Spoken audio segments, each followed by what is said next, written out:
ছোট্ট কানাইকে বলছেন, কানাই রে কানাই, আর দেরি করিস না, আর বিলম্ব করিস না, অনেক বেলা চলে যায়, যা কানাই এবার গোঠের দিকে চলে যা। সেদিন কানাই বলেছিল, দাদা আমি তবে যাচ্ছি, তোমার জন্য অপেক্ষায় রইলাম।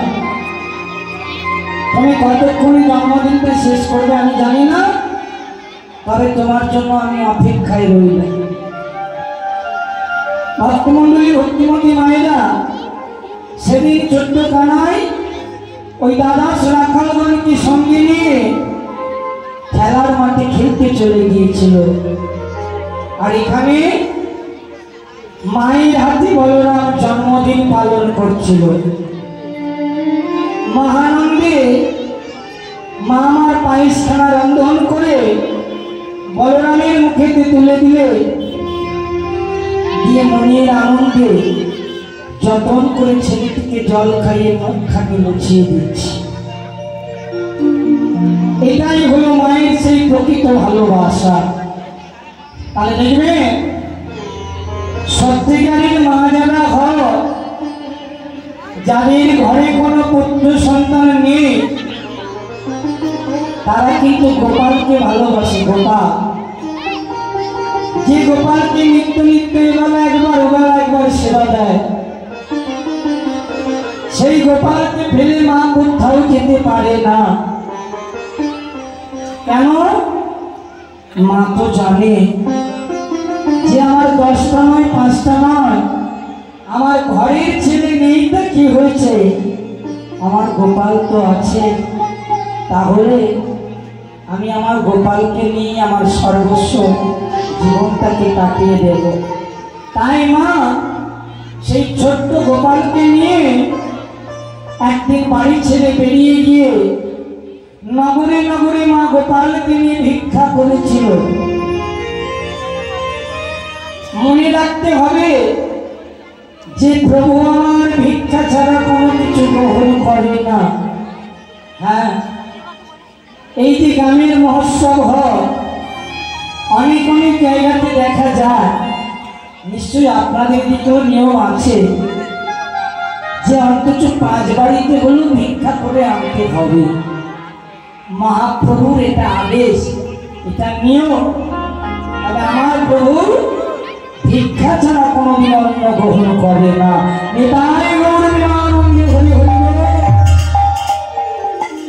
তাই মা আজকে নগরে নগরে ভিক্ষা করে এনে আজকে গোপালকে সেবার ব্যবস্থা দিচ্ছে। হ্যাঁ, যারা প্রকৃত মা হবে তারা আর কিছু না হোক দিন ধার্য করে ছেলেটার কথা মনে করে ঠিক মা যত্ন করে দেখবেন জন্মদিনটাকে পালন করতে পারে। মনে রাখবে আরেকটা কথা, যাদের গরিবের সংসার, ঘরে নেই চাল, ঘরে নেই চিনি, ঘরে নেই দুধ, হঠাৎ দিনটার কথা মনে পড়ে গেছে, তাহলে কি জন্মদিনটা পালন করতে পারবেন না? পারবে? কি করে পারবে? আস্তে আস্তে আস্তে, একটু আস্তে, একটু আস্তে। ওমা, যদি ওই দিনটা মনে করে মায়ের আঁচলে একটা টাকা বেঁধে রাখতে পারে,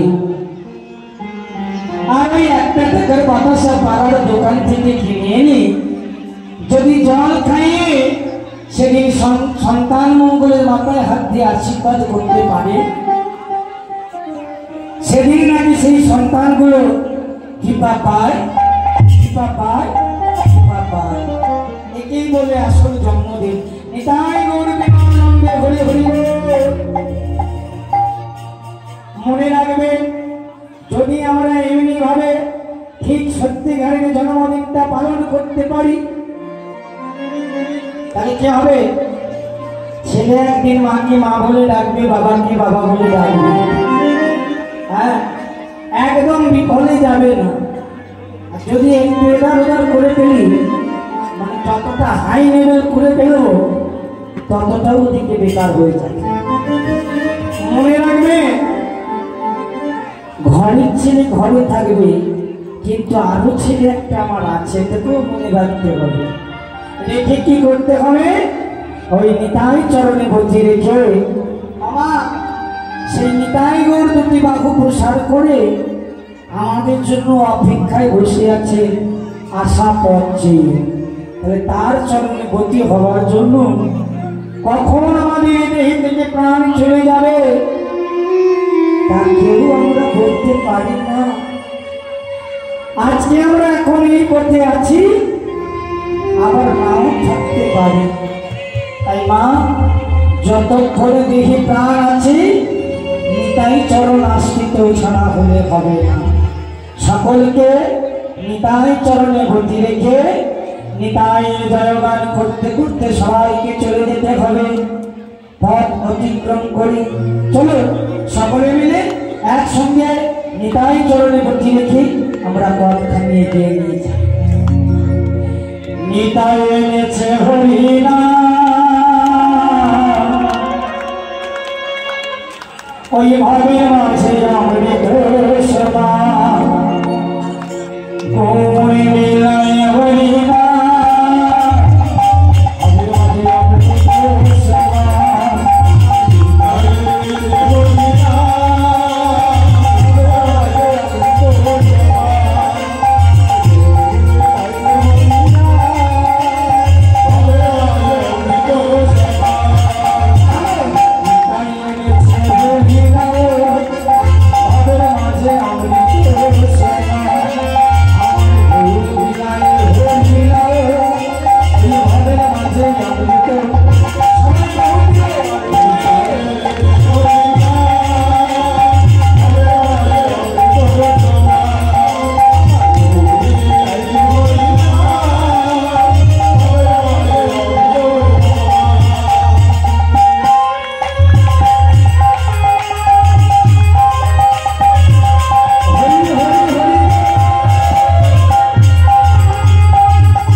আপনারাও ঠিক এইভাবে নিতাই চরণে ভর্তি রাখুন। নিতাই চরণে মনোপ্রাণ সঁপে দিয়ে আপনারাও পথখানা চলুন, দেখবেন পথের মধ্যে কোনো হ্যাঁ আজ তো আমার জন্মদিন, আজ তো আমি খেলতে যেতে পারবো না। আজকে দিনটা অন্তত তুই আমার মধ্যে খেলাটা খেলে আয়। দাদা, আজও তুমি খেলতে যাবে না? বেশ, আজ যখন তুমি খেলতে যাবে না, তখন দাদা আমিও কিন্তু একা যাব না। আজকে আমি সঙ্গে আমার সাথে করে নিয়ে যাব ওই শ্রীরামদাকে। ও শ্রীরামদা, শ্রীরাম কি করছিল? গোয়ালে কতগুলো গরু ছিল, ওই গোয়ালের গরুগুলোকে সব তাড়াতে শুরু করেছে।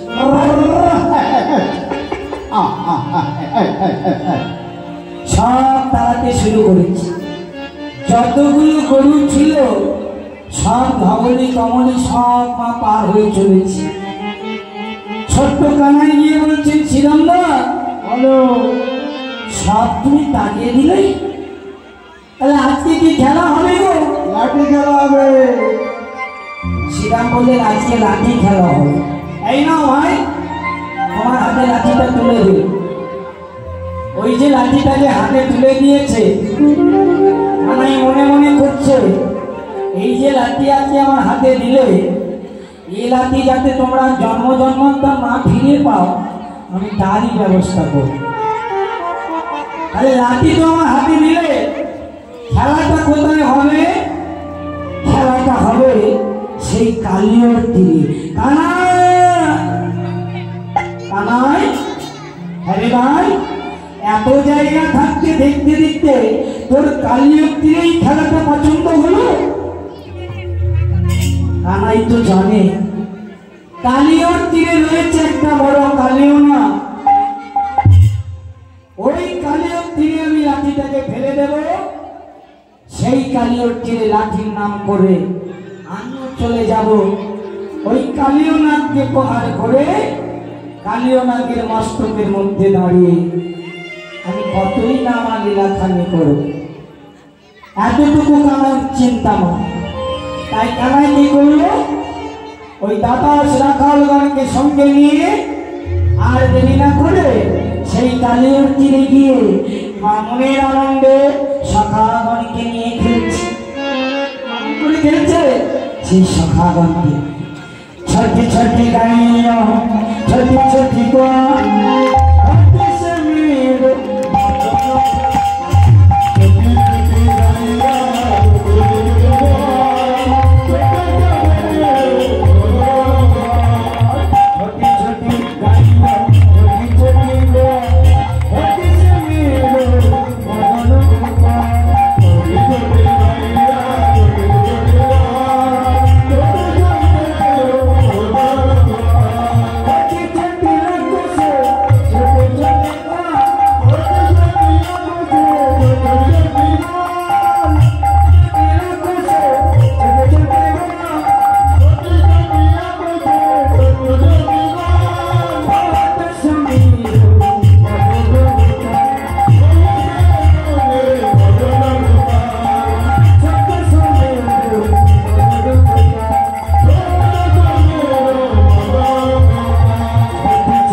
কালিয়ার তীরে এসে ফলাখানা তুলে চিৎকার করে বলে উঠল,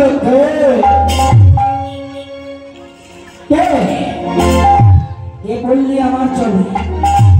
তাই তো বড় বুকের পাতা। বুকের পাতাটা কার বলুন তো? নন্দীর বেটা গেল, মেখে ছিল কত ধুলো, গায়ে কত তেল, সে দেখাতে পারে অনেক তেল। সেই ছেলেটাই ওই জলের মধ্যে পড়ে হাবুডুবু খাচ্ছে। আর একবার করে জলের মধ্যে থেকে ডোবে ওঠে, বলে কালিয়া আমি এখানে, তুই ওই টুকি বলে যে জলের তলায় চলে গেল। অমনি আমার কালিয়ানাথ ফস করে ফলাখানা তুলে উঠল। এরে কে টুকিটা বললো? কে কালিও নাগ ফোনাখানা তুলে ঘুরিয়ে ঘুরিয়ে ধরছে, কারোকে আর দেখতে পাচ্ছে। কিছুক্ষণ পরে কালিও নাগ যখন ফোনাখানা এইভাবে তুলে যখন নামিয়ে নিতে যাবে, জানো না সেই দুষ্টু ছেলেটা আবার আবেগে বলে ফেলেছে, কালিও আমি এখানে তোমার পিছনে ঢুকি।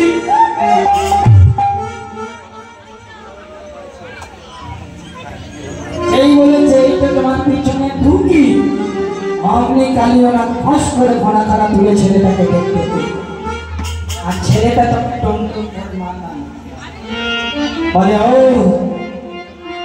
শেষ পর্যন্ত তুই আমার জায়গাতে করলি। তোর পিতামাতা কেমন রে? তোর মতো একটা অসহায় ছেলেকে এই সময় বনের মধ্যে পাঠিয়ে দিল। পর তো পর তুই আমার চলে এসে বলবি,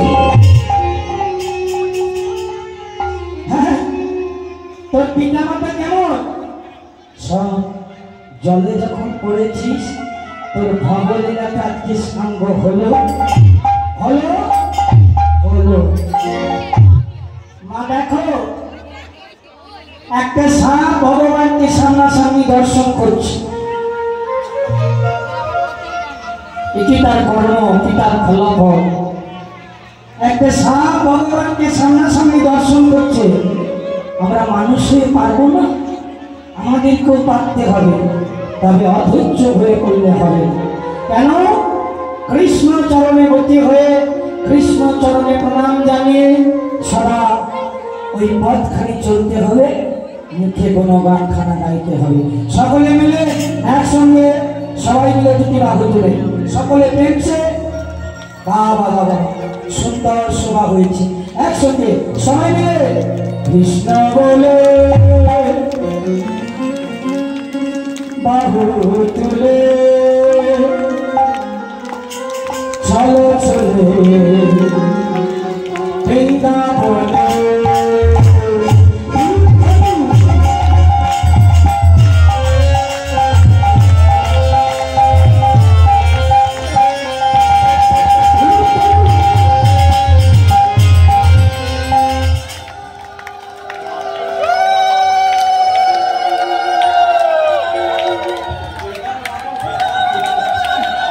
আমি দেখছি ভোরের প্রেশার ডাউন হয়েছে আর প্রেশারও একটু কমে গেছে। মানে এতজন আছে এইভাবে হাত কেন নেমে যাচ্ছে কেন? সকলে মিলে একদম সারেন্ডার হয়ে একসঙ্গে, যারা রাস্তায় দাঁড়িয়ে আছে তারা কি একটু হবে? সকলে মিলে সবাই কৃষ্ণ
হরে কৃষ্ণ।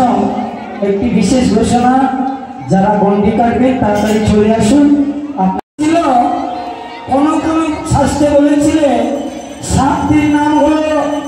ধর্মিনী রাজা,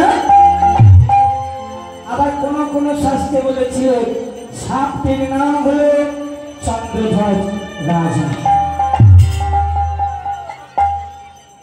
নানামণি নানামা চন্দ্রধরী বলে একটা রাজা ছিল। রাজা হলে কি হবে? বৈষ্ণব কবির পরের পাতায় লেখা ছিল উনি নামে রাজা, কিন্তু কর্মে প্রবাহিত নয়। এই কি জানো? বৈষ্ণব কবির পরের পাতাতে লিখিয়ে দিয়ে বলা ছিল, হে রাজার মনে শান্তি নাই, রাজার মনে শান্তি নাই,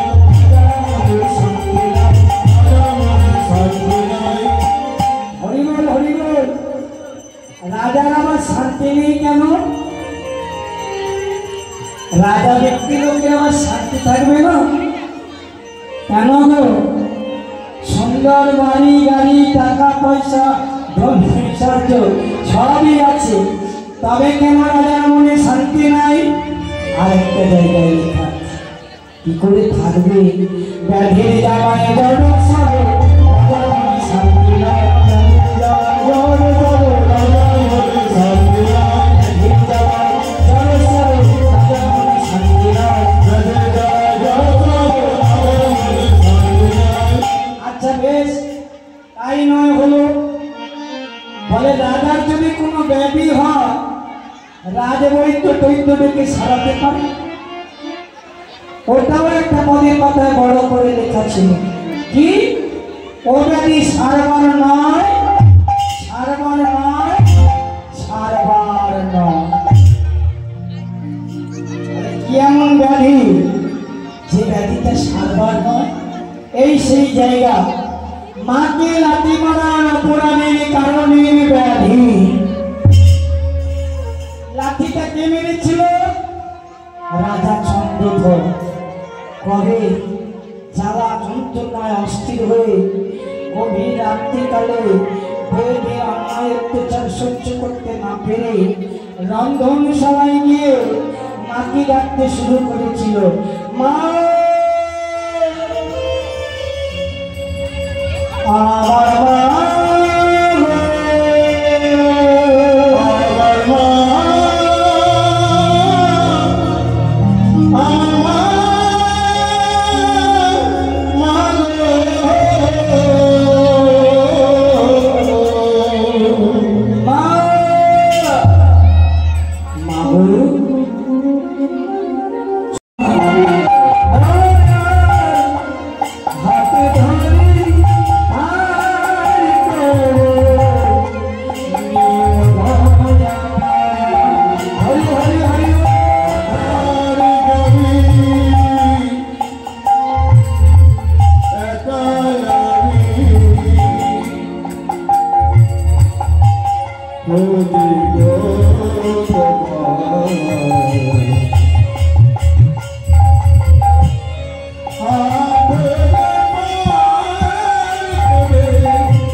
রাধা